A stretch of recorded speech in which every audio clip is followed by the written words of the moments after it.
Welcome, guys, back to Cloth Talk Podcast. We are back again with another one. Today we have Akeem Henry on the show. Clap it up for Akeem. Yes,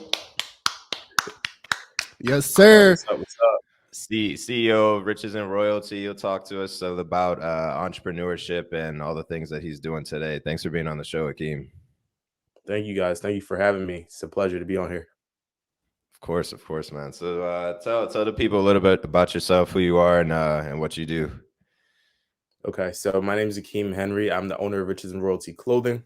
I'm a 26-year-old entrepreneur, basically based in Baltimore, Maryland. I attended University of Maryland College Park with Will, and we went to some other schools in the past life along with Galen as well. So, you know, that's how I kind of met these guys. But definitely been on this entrepreneurial journey. Up and coming clothing brand in Baltimore. It's a motivational lifestyle apparel line. Awesome, man. Awesome. Yeah, we go way back, low key. I think I think the first time I met you was like high school, right? Before college. I think it was Um, no, am I tripping? I remember I think I ran into James and he said like someone was looking for a roommate at College Park. That was like mm, senior week, high school. So okay. yeah. But you went to Maybe. you went to Calvert Hall. We don't mess with them boys. Where did you go again? I went to say Joe. Oh yeah. You see the eye roll? Like, nah. No, I must we have we St. don't Joe. mess with neither of y'all. The private school boys, county boys.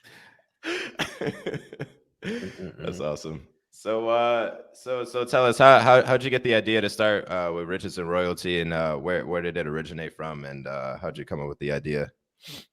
Yeah. So R&R was founded in 2010. So basically, I graduated middle school when starting high school, and I really wanted to get a job that summer, that transition period from middle school to high school. So I applied to Giant, the local grocery store in my neighborhood, trying to be a cart pusher. And I did not get the job. Like I was just so devastated. Like they didn't hire me to be a cart pusher. Where I was like, that's not me. Yo, how old were we when you graduated middle school? That's like 13. That's like child abuse. Yeah. What were their requirements like? I don't know. Like I just didn't get it. Like maybe they just didn't need me, but it's okay. So during that time, I saw a couple of brands that were out in the area. This was Facebook era. This was like the heyday of Facebook. So most of the brands in the area they were based off of just words on a shirt, and it wasn't really necessarily a graphic design.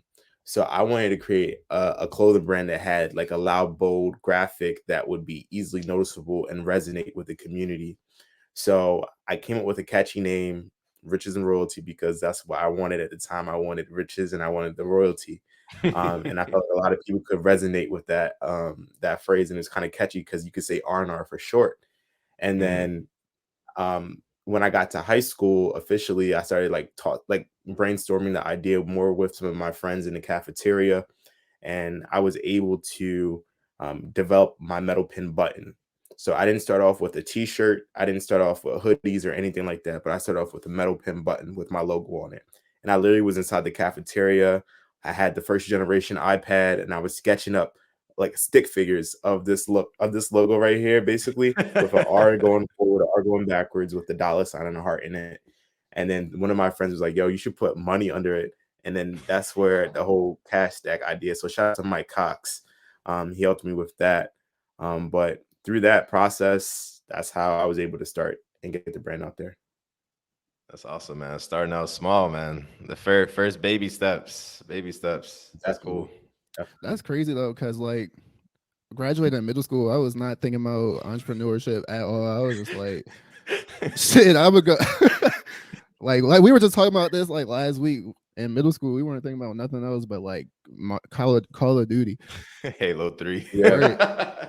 no, You right. got A lot of my Akeem got friends out are of playing Call school. of Duty. Yeah, like Yeah. that's crazy. We were like Call of Duty. We not ain't nobody starting no clothing brand.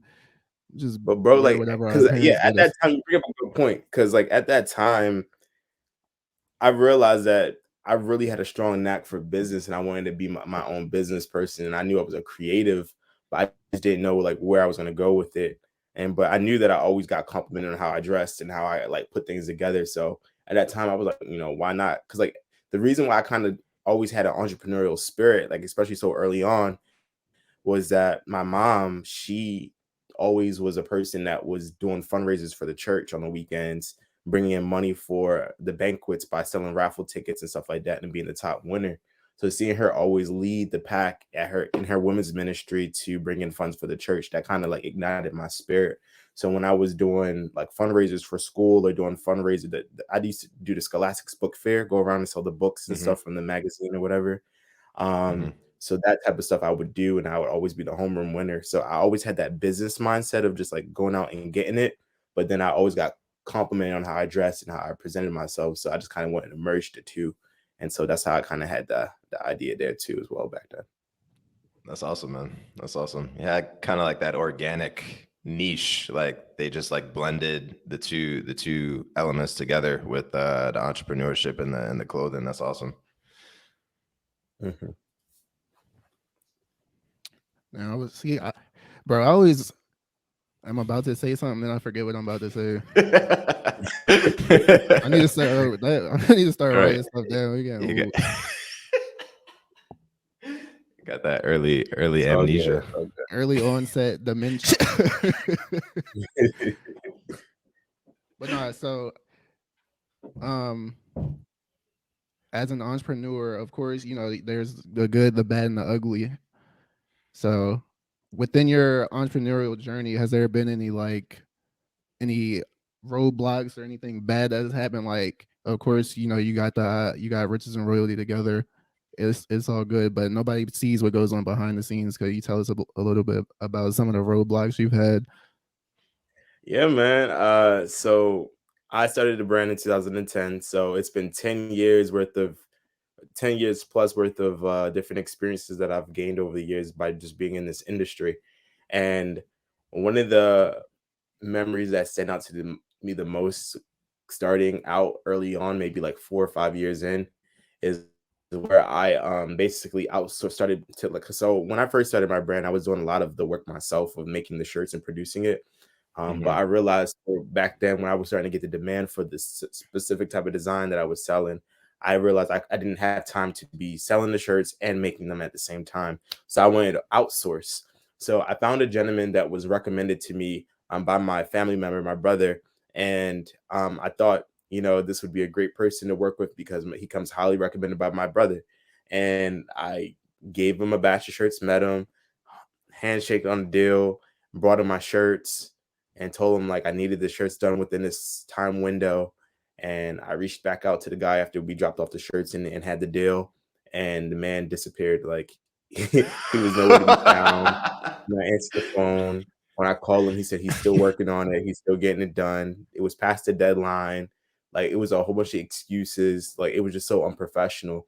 And from Mm-hmm. very early on, this was me in high school, maybe a sophomore, the sophomore Mm. junior in high school, learning this all out and going through this experience where this man I thought I could trust, who's an adult, and I'm just a kid in high school, like having this business, thought he would like, do right by me and make sure that the job is completed. And he literally took my money and took my shirts and did not give it back, like ever. Wow. And from there, I learned very on you can't just go by people's word. You have to get things written down. You got to get things written out. You have to have things professionally done. And I didn't really have any mentors in the fashion industry or the clothing brand t-shirt industry coming up. So I had to learn those type of experiences on my own. I didn't necessarily have adults who were guiding me along the way because a lot of people didn't really think it was like something serious. So they didn't really see like the need to like, oh, you got to do this in XYZ and take it serious as a full-time business. But Hmm. even back then, those little mistakes could have been prevented if certain measures were input and I had the mentorship and guidance. Gotcha. Damn, that's crazy. So he just ran off on a plug. That Right. was it. Like But what was the plan with that? So you were outsourcing the creation part. So like he would be responsible for creating the shirts, and you would focus more on like the selling and the branding and everything. right. Okay. Exactly. So he was gonna work on that batch of shirts. I was gonna test him out as a vendor for my manager and producing the shirts. and then I would sell them. And then I also got a contract. Somebody contracted me to design their shirts and then get them printed as well. So I was going to give him that contract as well. And he just, it went bad. Wow. So that didn't end up That's happening. crazy. Yeah, So that's crazy. you never seen or heard from that person ever again. Like that was how No, many I years haven't ago? seen or heard from him again. Like it's been news. I know he's still around, but me, I personally haven't contacted him or talked to him. Yeah, that's insane, man. But yeah, That's ain't no insane. reason to. Like, only reason I'm gonna contact you is if I'm gonna get my shirts like 8 years later Exactly. or however long it's been. Like I need my Yeah. money and Right. my shirts. Yeah, Yeah. you So that was probably had one to of the let that go a while ago. So that was one of the lessons that I learned early on. And then like over time, like throughout college and whatnot, I realized it's really important to have a team. So early on, I was doing a lot of things by myself, solo entrepreneur, just getting it out the mud and just learning as I go. But after going to college and studying business, because I minored in business as well in college, so I was able to gain insights on how like big companies operate and how people are able to scale and grow. So really being able to take those principles and to apply it now, with that I'm rebranding and coming back out and coming back stronger, is like making sure I have a team and people are helping me as I delegate different tasks that I don't really necessarily like doing anymore. But now I can develop systems and teach people how to do them for me. That's awesome. That's awesome, man. I think that's one thing we've talked about it a couple of times too. That's like the struggle, right? You wanna do everything now and kind of do everything on your own. And because I don't know, when you're creative or you're an entrepreneur, you're not really thinking about, oh, I could have someone else do this for me, or I can like outsource these things. You're just trying to like be innovative and creative and just like put stuff out there.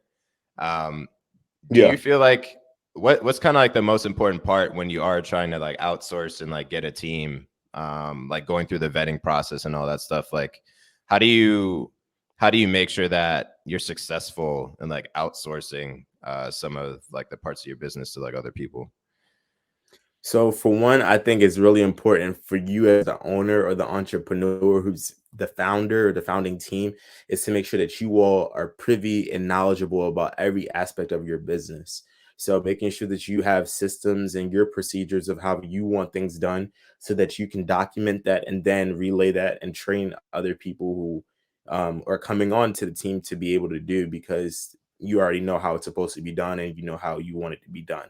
So that's very important, number one. And then two, you got to find people who are who resonates with the mission and the goal that's at hand. If someone doesn't care, squat about clothing and don't understand the mission behind the actual brand and what it means and represents, and they're not able to say the story and the origin story, then they may not be a good fit. So it's definitely making sure you're finding team players, people that resonate with the mission of the organization and who are able to produce quality work by following the systems that whoever is in charge is putting in place. So I think those are like key. Awesome. Awesome. Yeah, I think that documentation and like standardized processes is like probably one of the most important things, because if you have it laid out, there's no confusion about what needs to happen. You know what I mean? Yeah. Like we both read it, we both see it. This is what it's supposed to look like. If it don't look like this, then like don't come back to me until it look like that. You know what I Right. mean? And also how long it should take too. Like, I mean, Yeah. maybe the first couple of times when you first doing it, it might take you some time to get, the hang of it. But if you're repeatedly taking like hours on hours to get one thing done that can be done in 30 minutes, like, bro, like, come on now. I did this before. You're playing games. You're wasting my money and you're wasting my Right. time. Right. Yeah. So, yeah. I think that's super important. Speaking of that, like, so you minored in business when you went to college, and you've kind of like grown through your experiences along this journey over the years. What was kind of like Mhm. the most unexpected issue you think you would like that you've come across? Like, there's obviously things, you're going to run into roadblocks as you go along a business journey or an entrepreneurship journey, and there's probably some problems you were expecting. Like, what was the most unexpected thing that you came across? You're like, wow, like I didn't think I would have issues with this. Well, I think a lot of people would probably like bring up COVID, and for me, I would bring up COVID too. When COVID first happened in 2020, or like the height of the beginning of the year of 2020, I was launching a more luxury line called Akio, Acquire Knowledge, Elevate Your Opportunities. And that was more like a Ralph Lauren S type of vibe, polo shirts, rugby shirts type of thing. And Mm-hmm. I had my whole idea for how I'm going to launch. I have this launch party that's going to happen in July, or was it May, June? Yeah, in June. And then I had like I'm gonna release a collection in the beginning of May. Like I had everything all lined up of how I was gonna have that to go. And then out of nowhere, the act of God, Mother Nature just comes down and say everybody's inside, you can't go out. Like everyone got to quarantine, this, that, and people falling down, getting sick left and right. I'm like, yo, the world's about to be ended. Like, what's happening? And then you know it, they're saying you got to wear a mask, and I'm like, yo, mask, like, and I'm like, oh, I remember like a lot of Asian people be using. When I remember I went to Paris like the year like 2 years before then. It was a lot of Mm-hmm. Asian people that were wearing masks already. Like they were already wearing masks, but they were wearing like luxury designer masks. And so I was like, you know what? Since we got to wear these masks, maybe I should make a Keo mask and make it like designer, make it cool. So then Mm-hmm. I was like, all right, let me just flip this over. We're not gonna launch no t-shirts. We're not gonna launch no hoodies. None of that. No rugbies or polos. Let's do masks. Let's just focus on masks since this is the mandatory thing that everybody got to wear right now. So I met up with my cousin. I never had, mind you, I had the clothing line, but I never had any sewing or any type of type of altering design knowledge at all. So Mm-hmm. my cousin, she went to design school, fashion design school. So I had her teach me like in one day how to sew, and she taught me one day how to sew. And I bought my own sewing machine, and I was just in there with her knocking out these masks. And then I was putting my logo on them, and I just started selling masks. And I sold so many masks that beginning of the year when it was like, yo, everybody got to wear a mask, and people were just buying them left and right. It was crazy. So I that was remember something that. I else. remember that. Yeah. Yeah. So that was something unexpected, but I just took that lemon and I turned into, lemonade there. And I mean, obviously it was a pandemic, and it was a very sad time for our country. And it's just one of those things is like you're gonna either make that fold you, or you're gonna make it take you gotta take that situation and make something out of it. And in that case, I tried my best. And so we also donated masks to mandatory workers. So at the time, they kept saying grocery store workers were mandatory workers. So I focused on donating masks to local grocery stores such as Giant and Food Lion. Giant And didn't deserve them. yeah. So, Giant didn't deserve those masks. That's awesome, man. That's awesome. Being solution oriented, man. Yeah, That's I was awesome. thinking that too, because like I feel like when the pandemic hit, a lot of people might have had, they had dreams or whatever, but then the pandemic hit and they were like, oh well, I can't do it anymore. So I think it's just very important what Akeem said, turning the lemon into lemonade. That was good. We over here dropping gems. If you're in the stream, drop a like, yeah, man. comment, subscribe, because we dropping gems over here. Turn lemons into lemonade. Mm-hmm. Don't let uh don't let a global pandemic ruin your entrepreneurial dreams. No, I did I have know so I, some people. no, go ahead. You got it. I was gonna say I know some people who said like they weren't gonna try to like make any money off of the pandemic because of this and that. But to be honest with you, a lot of people became millionaires during that pandemic. I'm not gonna lie to you. A lot of Yeah. the entrepreneurial people that I look up to on that I follow on IG, they came up with courses, they came up with ebooks, they came up with selling masks, they came up with all types of different things, Mm-hmm. and they figured it out. And people made they had 6-figure months, they had 7-figure years. Like, it's crazy. Yeah. Yeah. It's crazy. Like in the times of crisis, it's like when the most opportunity arises. It's like a common thing everyone says. So yeah, it's insane. It's insane. There's always like a silver lining to like every situation. My mind went Mhm. elsewhere. I was thinking about. He said everybody started having 100K months and shit. That's when everybody hopped on the OnlyFans too. 2020. Because I feel, yo, for I'm real though, I dead. feel like it Yeah, went like it's Look at 2022 where now. Jay Nice's mind is at right now. I see. Bro, the that's still gutter. that's entrepreneurship, ain't it? That's It facts. That's is. facts. It is. That's It facts. is. They're 6-figure No, months, influencers. that's when 6-figure years. that's when OnlyFans blew up though. That's what I'm I think saying. it blew 2020. up. Yeah, it blew up during the pandemic. You sitting in the But do crib y'all know bored. what OnlyFans? Do y'all know what OnlyFans originally was for, though? No. I actually don't. Like what people? So people were using it prior before what it's known now for. But they were using it for like cooking videos. Like actual like chefs had like their own community where they did cooking videos. Like different content creators that did other things that were like niche. They had their own little community, and Yeah. then it then turned into Yeah. what we know for. It went from like a Patreon to like a Pornhub. It's crazy Yeah. That's though a good way to because say it. like it's crazy because imagine you're like the CEO or part of like the C-suite of that company, and it's like you have a vision for the company, but then it all of a sudden shifts like out of your control just based on the audience and the users that are like joining your platform, and now you're like stuck like now when you Making say bread. OnlyFans, you're only thinking about one thing. Right. And I don't know if they're cool with that. I think they weren't, because I think they tried to remove like explicit stuff from the platform, and then there was like an outrage for like 2-3 weeks, and then they said, okay, never mind, put the porn Yeah, Right. back that on there. bread, Like that bread coming in. You gotta double down on it. If it's working, why fix something that's not broken? that's insane, man. That's insane. Yeah, yeah. More of the story. Global pandemic won't ruin your entrepreneurial dreams. But Yeah. we were literally like, before we hopped on, I had another question. We kind of touched on it already, but like lately I've been seeing things like entrepreneurs, celebrities or whatever saying that in order to like grow and elevate your brand and yourself as a person, you have to like change the people that you're around. And like I said, Akeem, you already kind of touched on it, but how important is the company you keep? That's the question I came up with, because I was just thinking about that. I think that's very Um, true.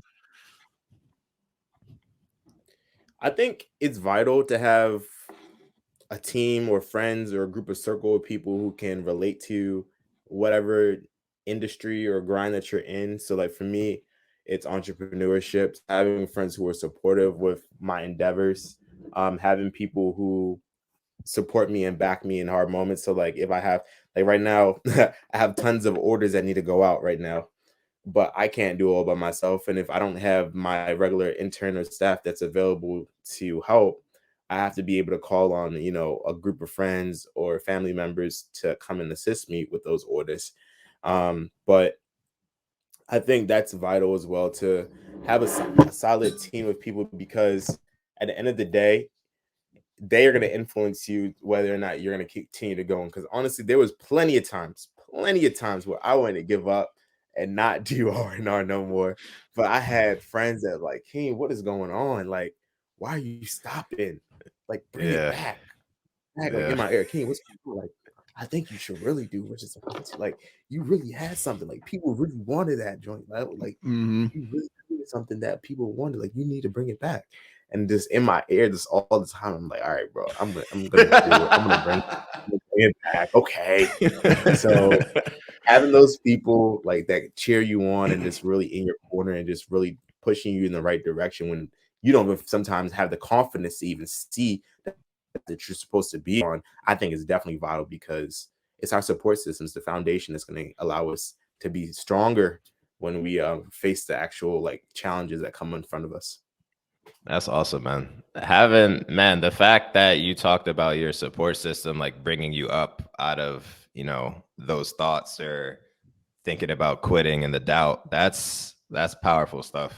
How, that's something I think a lot of people don't talk about too. Like during an entrepreneurship or like a creative journey, there are lows or points where you're like, Yeah. damn, this isn't getting anywhere, or like we're consistent and we're working at it and we're not seeing results. Like, do you feel like doubt is like a natural part of the process that you just kind of have to get over and it makes like the ending sweeter? Or do you feel like that's a key sign that you may want to like shift or change direction, or maybe you need to like, maybe this isn't for you?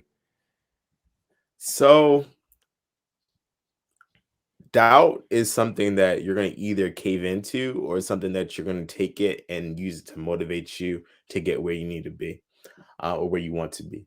So for me, I've had moments and experiences where I've had doubt come across my mind, whether, I was on the I was on the pre-med track in undergrad. And so for me, when I graduated when I graduated college, my plan was to go straight through into medical school.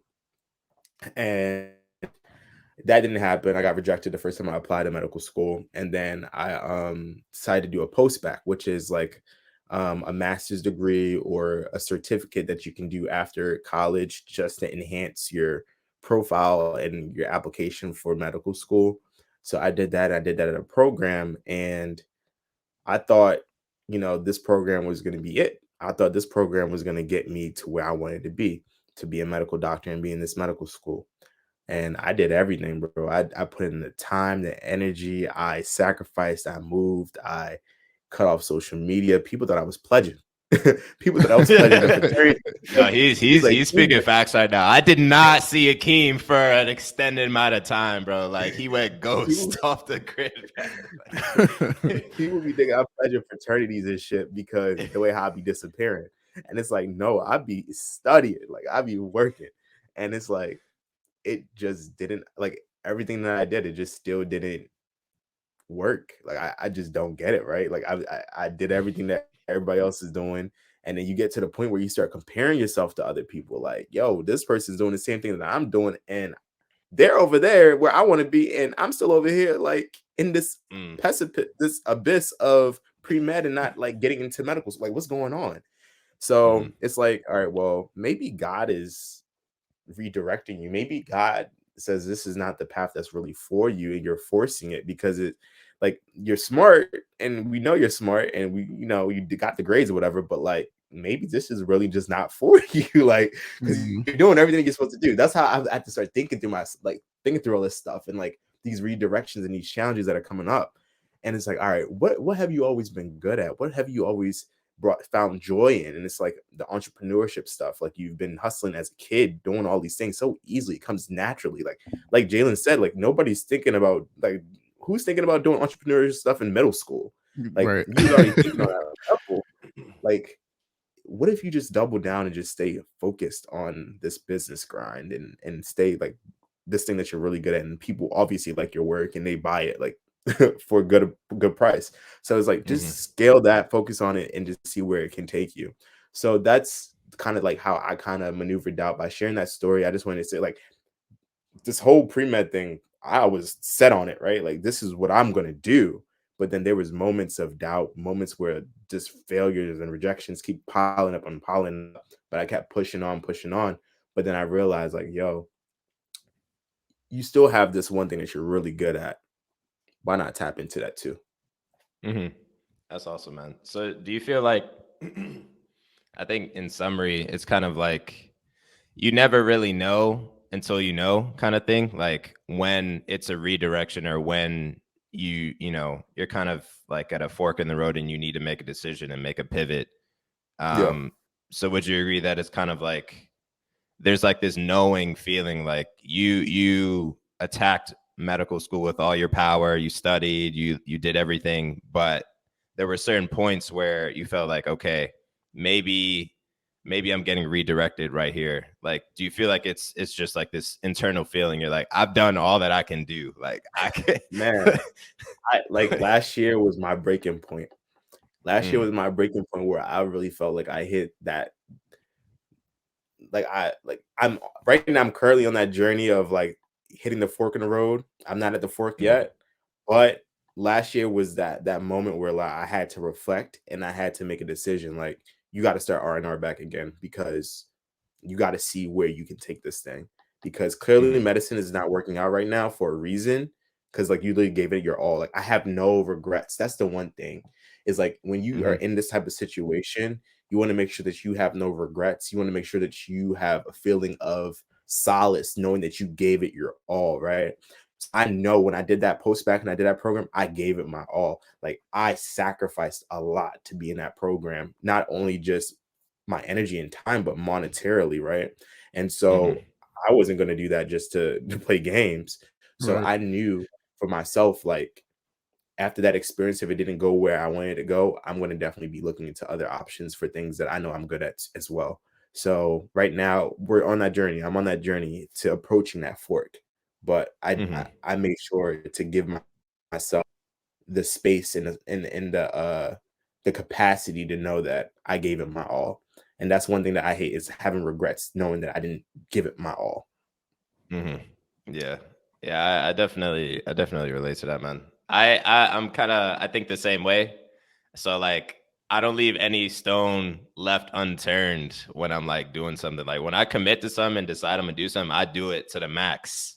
That Hmm. way, if it doesn't work out or I decide to do something else, I could be like, okay, like that was it. Like it wasn't meant to be, kind of thing, you know? Because I, at the end of the day, I can say that it wasn't my fault that that didn't work out. It was something else. Like something else is in the cards for me or something. So Literally. that's awesome, man. That's awesome. Just gotta try shit. Put Yeah, your man. all into it. Yeah, and who knows? Like that redirection is powerful. Like you may be destined for something greater. You know what I mean? Like Yeah. you could save a lot of lives with medicine and all this stuff, but like maybe your path is bigger than that. You know what I'm saying? There's no telling like what the future holds. So Yeah. All I you gotta think it's do is gonna just be cool continue to to put in see. the work. And Yeah. like nothing comes easy, nothing is just gonna come to us. But for me, I'm just like, yo, just continue to do the grind, continue to do the work, and like everything is gonna pay off like down like sooner or later. Like something's gonna click. That like this one person had mentioned this analogy that I kind of like is like throwing mud on the wall, like eventually it's gonna stick. Like throwing mud on the wall, like eventually it's going to just eventually stick. So Right. it's like I'm gonna continue to work, put in the work, put in the grind, and something's gonna end up working out, you know. Right. Right. Of course. I think I think Will and I are in that same boat. We just like that's why we went live today. Literally 3 minutes before we started recording or whatever, we were like, yo, let's just go live. We got a Twitch account and don't even use it. Yeah. So we just And trying to Twitch see is what where it's stick. at. There. That's very true. So we're trying to see what sticks. And then touching on the doubt too, we've obviously had our doubts. We took that long break or whatever. But then it's like we had it's just the same thing. People in our ear, like, I think what it is for me, somebody like it just take one person and be like, yo, when the next episode Yeah, coming out, and I'm like, damn, like damn, maybe we really should get back to it. So Right. I really think definitely, that's man. You what gotta. keeps that keeps us It's like going. Like it's figuring out what works and just doubling down on it. Like if you get traction on something that is working for you all and it aligns with what you guys are doing, I say double down on it. Don't stop. Continue it until it pays off and enhances whatever the key metrics you guys are looking to measure. Just continue, man. Yeah. Yeah. I think yeah, you just got to keep moving forward. It's that beginning stage or that middle stage where you're like watering the plant and not seeing the plant grow. That's like the hardest. That's like the hardest part. Like Yeah, once you climb over that wall, you're good though. I feel like we're at the point where we're seeing like consistent growth, and all the response and feedback we've gotten from like our journey too has been positive. So that's always like a reassurance to us that like, yeah, we're doing the right thing. Like we can continue on. We can keep switching things up. We can keep experimenting and see what works. I think the double down part is where we have to focus on now. It's just like looking back and like reflecting on what we've done and seeing what really, really worked and what people enjoyed that we also enjoyed, and then just like doubling down on that stuff. So literally. we'll Yeah. see. We'll see. Um, so what like someone who wanted to start a clothing brand in 2022, 2023, and they're brand new, they don't really know that much. What kind of advice would you have for someone starting on that journey right now, from the beginning? That's a good question.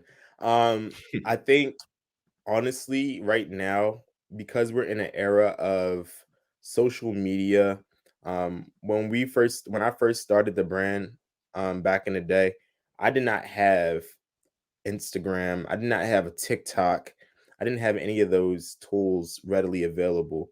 So right now, I would highly recommend someone who's in this space to tap in, create a community, find what niche or what type of style clothing they want to make, and then find influencers, people who are up and coming, and really tap in with them early on. A lot of the bigger influencers these days, they cost a lot of money, and you got to pay a lot of money to like pay them. But that, I think, definitely tap in with an up and coming influencer. Definitely hop on TikTok, leverage that, because you can easily go viral right now on TikTok. Whereas Instagram, the reach is kind of down with regular posting, but Instagram is trying to compete with TikTok with the reels. YouTube is trying to compete with TikTok with the YouTube shorts. And Facebook also has Facebook Reels. So making sure you're doing short form vertical video content that takes up the full real estate of the iPhone, making sure that is completed, and just creating content in your industry that you're in. That's very, very important, because that content can go a long way for your brand. And then if you don't have the monetary funds to start a brand, you don't have the money to invest into 30, 50 pieces, then I would say do a pre-order, get a high resolution mock-up of your design. You can go on websites like Fiverr.com and hire a graphic designer if you don't have a graphic design skills, etc. And then you can be able to put that on the internet, get people's feedback on TikToks, Instagram, etc. Get people's feedback so you can improve your product, and then put it up for pre-order and get the money that way. So you get the money up front, so then you can use that to pay the manufacturer to make the garments. So that's one way around it. But that's how I would recommend anyone who wants to start up. But content is key. Pre-orders, leveraging social media, making viral content, short form content definitely will help a lot. Awesome. Yeah, it's crazy. We have this conversation with like various people and with ourselves too. Like, I feel like nowadays it might be posting on social and having marketing and branding and presence online might be more important than actually like having a product or like making content nowadays, which is crazy. Like, we spend all this time, making podcasts or making clothing and all that stuff, but like if people don't know about it and it's not in their face, where they spend like 60% of their day, I feel like a lot of people spend like all day on their phones.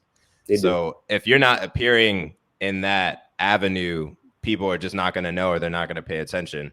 And even if they see it once, they may just like scroll past it. You got to like put it in their face over and over and over and over again for like And people to pay attention. Like, that's a really good point, because in the business and in like the sales world online, it takes maybe 5 to 7 touch points before a person will actually buy and convert, right?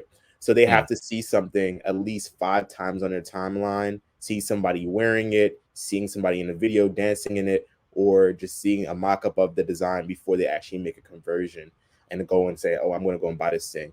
Just like, so for example, with digital marketing, you go and you look up these pair of Jordans or whatever, these shoes that you want to go and buy, and the next thing you know, it's on your timeline.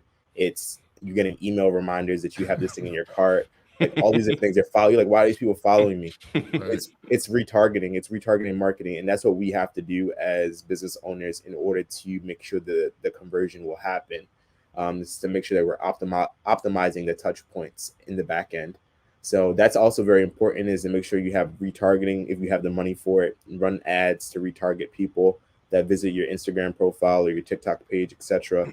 And then another thing that I would like to mention is, like you brought up, Will, is everyone's spending at least 60 to 70% of their time on their cell phones, or the majority of their time on their cell phones. And with that being said, back in the day, when email marketing first came out, that was like the number one thing in the 90s. It's like email marketing, early 2090s, like email, check your email, get coupons, etc. But now, since everybody's on a phone, text message marketing, SMS marketing blasts are very, very important. So for me, if you're up and coming entrepreneur who wants to sell a physical product on the digital space, collecting email addresses and collecting cell phone numbers are going to be very vital. awesome, man. Awesome. Yeah, I think that texting is kind of like underutilized. I've seen it more and more now because it's like, I don't know. It's less invasive, but it kind of is more invasive at the same time. I don't know. I don't know what it is. It seems less advertising, but you It's still, yeah, I don't know. it feels like, damn, why they texting me, but it's like also it's super helpful because if the person really likes the brand, they're not gonna have a problem with it. Because usually the people who have to opt in and say yes that they're gonna receive the message. Usually you have to like you might not read the full like disclosure thing statement and you just give all this information and you're like, oh, why they text me? But you opted in and said yes, Right. so you kind of already know that you will be getting something down the line. Right. And I think we kind of agree on this too. Like me and Jay Nice, it's like we don't like getting on social as much anymore. So it's kind of nice to like get information on something without having to like log into an app and like Mm-hmm. fall into the algorithm and all this stuff and like get distracted for like 30, 40 minutes. So That's I a think good that's point. that's like a nice part of it too. I think I got a text the other day. It was like they be making me feel bad. Like, yo, what are you doing right now? Get out and vote. I'm like, how do you even like? I didn't even know it was an election day. Like, Bro, who I am I be voting getting those for? too. Yeah. Yeah, I agree. The texting is good. Do we have any other questions? I feel like we did. Once Hmm. again, Akeem is very well spoken. I'm over here learning shit that I ain't never learned before. I'm like, yo, I thought, oh, I was going to say, imagine back in like '09, 2010, if we had Instagram and TikTok and all that.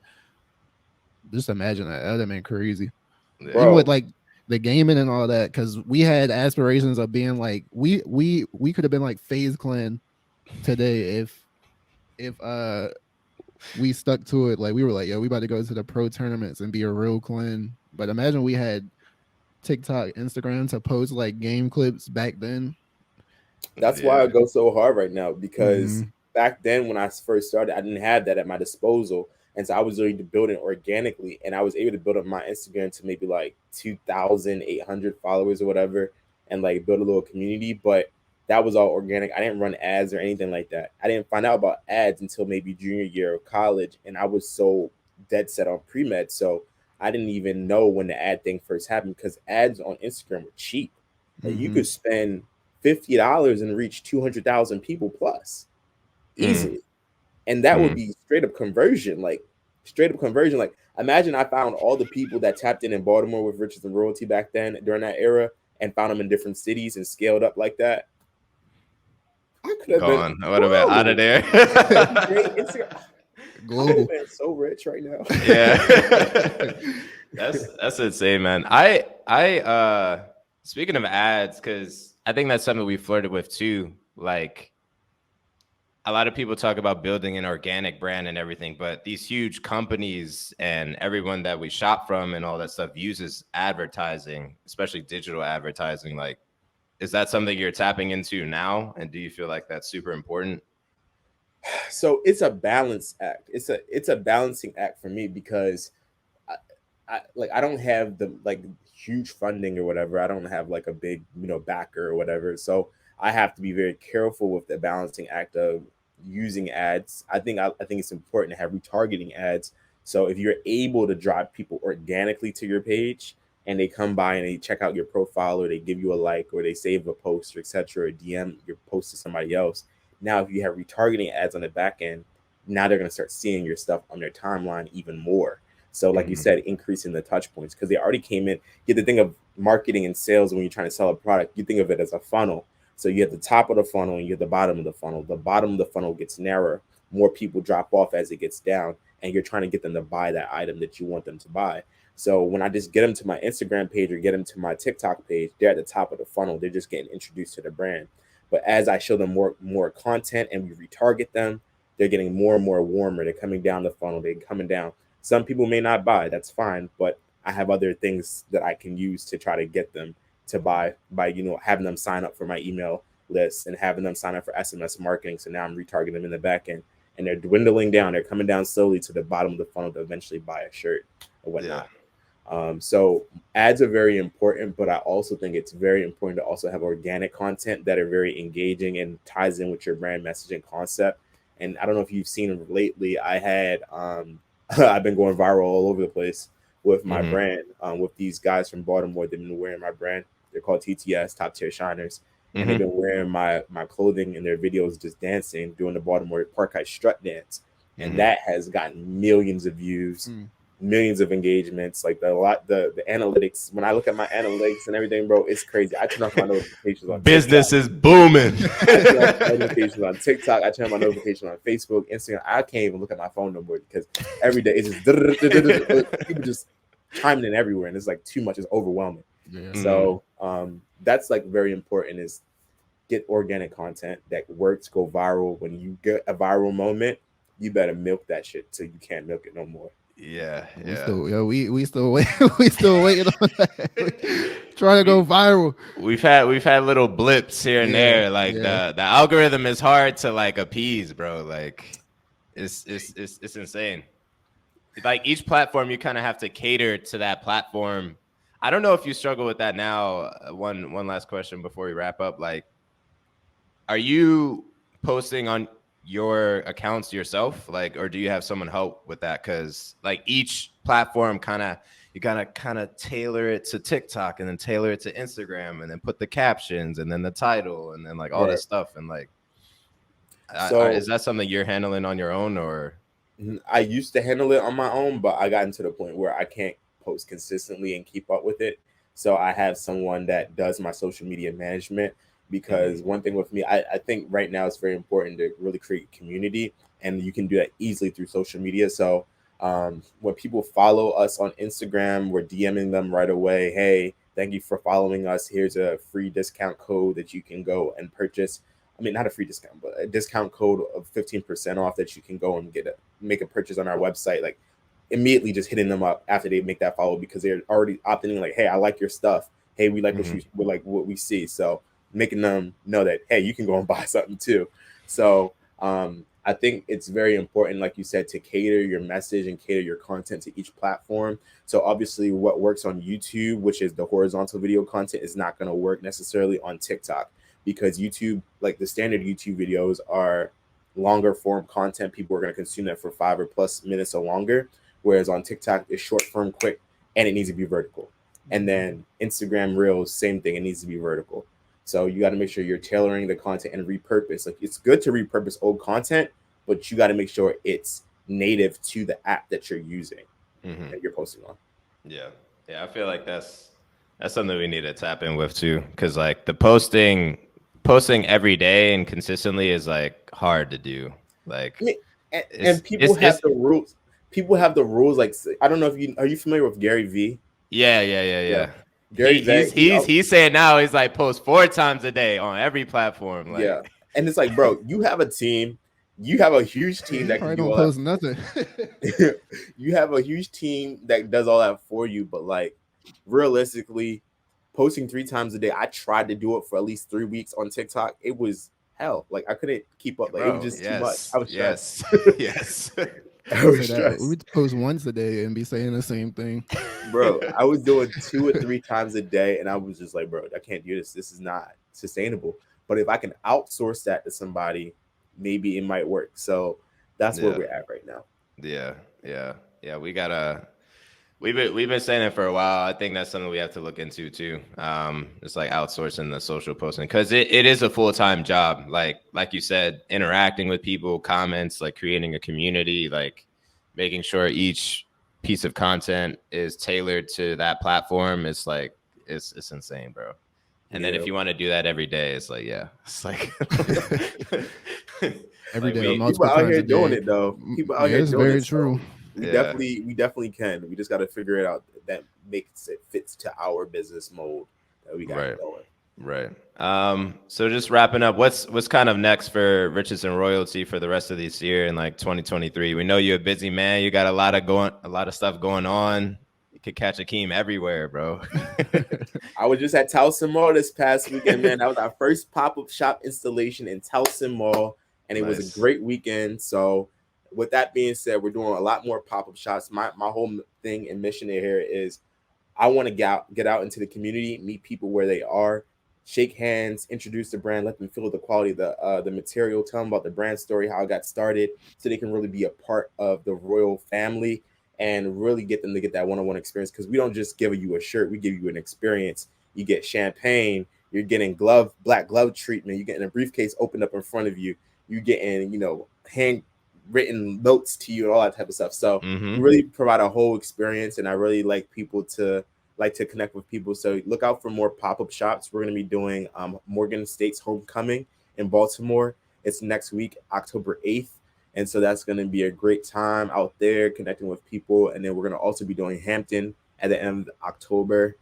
So look out for that as well. And then the Black Boy Joy, it's like, it's not the Black Boy Joy, the Black Boy Art Gallery. A whole bunch of artists and entrepreneurs, clothing brands are going to be meeting up in DC. And we're going to be doing that event too as well. Awesome, man. Tap in with Riches and Royalty, man. Especially if you're in the area, the DMV, you right. know where to find them. If not, you can always shop online at www.richesandroyalty.com, and it's a letter N in the middle between riches and royalty. Yeah, man. Tap in. Get those luxury goods, man. I could say for myself, this is the highest quality clothing you can buy, bro. Like this is not Fashion Nova. Like you're gonna enjoy wearing your riches and royalty, and you're gonna like how you feel, and you're gonna like how you look, man. So tap in. It's about the message. It's about working hard to get to the riches and royalty. So our slogan is earn more, stay rich. Mm-hmm. Any last words for the audience before we part? No, man, just earn more, stay rich, put in that work, grind, continue to put in the work, and then we're gonna get there.